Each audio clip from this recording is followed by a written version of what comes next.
அனைவருக்கும் நமஸ்காரம். Divine spiritual சேனலுக்கு அனைவரும் வரவேற்கின்றேன். நண்பர்களே, எனக்கு தொடர்ந்து பணத்தட்டுப்பாடு ஆகிட்டே இருக்குது.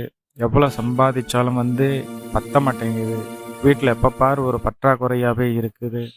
கடன் வாங்கி அன்றாட வாழ்க்கைக்கே கேள்விக்குறையாக இருக்குது அப்படின்னு நிறைய குறைகள் இருக்கும். இதுக்கெல்லாம் பல காரணங்கள் இருந்தாலுமே ஒரு சில முக்கியமான விஷயங்களை இந்த பதிவில் நான் பேச விரும்புகிறேன். பொதுவாக நமக்கெல்லாம் ஒரு பழக்கம் இருக்கும். என்ன பண்ணுவோம், நம்ம வீடை சுற்றி நல்லா அழகாக இருக்கணும்னு நிறைய செடிகள் வைப்போம். அழகழகாக பூச்செடிகள் எல்லாம் வைப்போம். இந்த கொடி வகைகள் எல்லாம் வைப்போம். நமக்கு பிரியப்பட்ட மரங்கள் எல்லாம் கூட வீட்டுக்கு பக்கத்தில் நட்டு வச்சுக்குவோம். இதில் நம்ம அறியாமல் நம்ம செய்யக்கூடிய ஒரு சில தவறுகள் அது நம்ம வாழ்க்கையும் முடக்குங்கிற விஷயம் நமக்கு யாருக்குமே தெரியாது.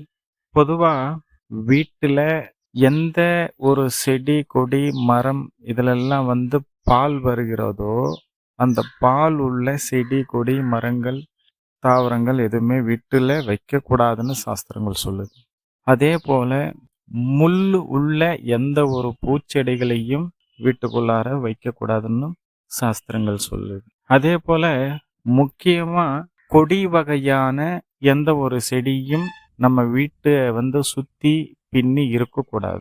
தாயின் கருவறையில இருக்கக்கூடிய குழந்தைக்கு கொடி சுத்திட்டா அந்த குழந்தைக்கும் தாய்க்கும் எந்த அளவுக்கு ஒரு உபத்திரவங்கள் நடக்குதோ அது போலதான் நம்ம வீட்டு மேல கொடி பின்னா அதே போல துன்பங்கள் நமக்கு இருக்கும். எந்த ஒரு காரணம் கொண்டும் நம்ம வீட்டு மேல பூவை சார்ந்த கொடியாகட்டும் நம்ம வீட்டு மேல பின்னி இருக்கக்கூடாது. அந்த கொடி நம்ம வீட்டு மேல பின்னிடுச்சோன்னா, அந்த கொடி நம்ம வீட்டு மேல படர்ந்துடுச்சுன்னா அப்பவே நமக்கு வராத துன்பங்கள் எல்லாம் சேரும். பல சோதனைகள் வர ஆரம்பிச்சிடும். பல சிக்கல்கள் வரும். நிம்மதியே இல்லாத ஒரு சூழ்நிலைகள் அதிகமாக உருவாகிடும். தொழிலில் நஷ்டம் வரும், வியாபாரத்தில் நஷ்டம் வரும், உத்தியோகம் பண்ணுற இடத்துல நிறைய மனக்கசப்பான விஷயங்கள் நடக்கும். இதெல்லாம் நாமளா தெரிஞ்சு பண்ணிக்கிறது கிடையாது, நமக்கே தெரியாமல் நடக்கக்கூடிய விஷயங்கள். அதனால் நண்பர்களே, நம்ம வீட்டு பகுதிகளில் கொடி சார்ந்த எந்த ஒரு தாவரத்தையும் நம்ம வீட்டின் மேலே படரவோ பின்னவோ விடாமல் பார்த்துக்கோங்க. அதே போல் பால் உள்ள எந்த ஒரு செடி கொடி மரம் இது எதையுமே நம்ம வீட்டு பகுதிகளில் வச்சுக்க வேண்டாம். வீட்டு வாசலுக்கு நேராக வாழை மரங்கள் இருக்கக்கூடாது.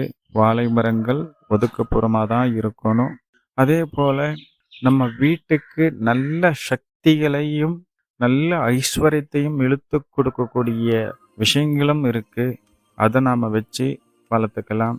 அதில் பிரதானமாக இருக்கக்கூடியது பார்த்தீங்கன்னாக்கா துளசி மிகவும் தெய்வீகமானது. துளசி தேவி ஈக்குவல் டு மகாலட்சுமி.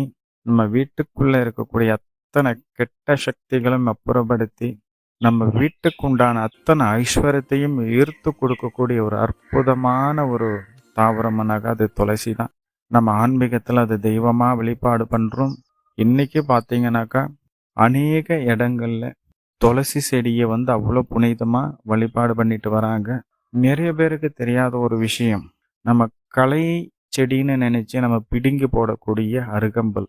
நம்ம வீட்டு பகுதியில் அருகம்புல் வளர்ந்தா அது ஒரு அளவுக்காக வளர விட்டுருங்க. அருகம்புல் வளர வளர நம்ம குடும்பத்தில் நம்ம வீட்டில் ஐஸ்வர்யம் வளரும். அருகம்புல் தோஷங்களை கழிக்கும், செல்வத்தை ஈர்த்து கொடுக்கும், கெட்ட சக்திகளை வீட்டில் வராமல் தடுக்கும். இது போல் நல்ல விஷயங்கள் இருக்குது. அதெல்லாம் நம்ம வீட்டில் வச்சுக்கலாம். நெல்லிக்காய் மரம் வைக்கலாம். நெல்லிக்காய் மரத்தை வீட்டுக்கு பக்கவாட்டில் வச்சு வளர்க்கலாம். வேம்பு மரத்தை வைக்கலாம். அதுபோல் தெய்வீக சக்தி கொண்ட எத்தனையோ மரம் செடி கொடிகள் இருக்குது. அதெல்லாம் பார்த்துக்கலாம். நான் சொன்ன இந்த முக்கியமான இந்த விஷயங்களை கொண்ட இந்த மரம் செடி கொடிகளை தயவு செஞ்சு வீட்டில் வைக்காதீங்க. இதனால் நமக்கு பல துன்பங்கள் தான் சேரும். நான் நண்பர்களே, இதெல்லாம் தவிர்ப்போம். வாழ்க்கையில் இது போல் நிறைய நல்ல விஷயங்களை பற்றி பேசுவோம். தொடர்ந்து இணைந்திருங்கள். சிவாய நமஹ.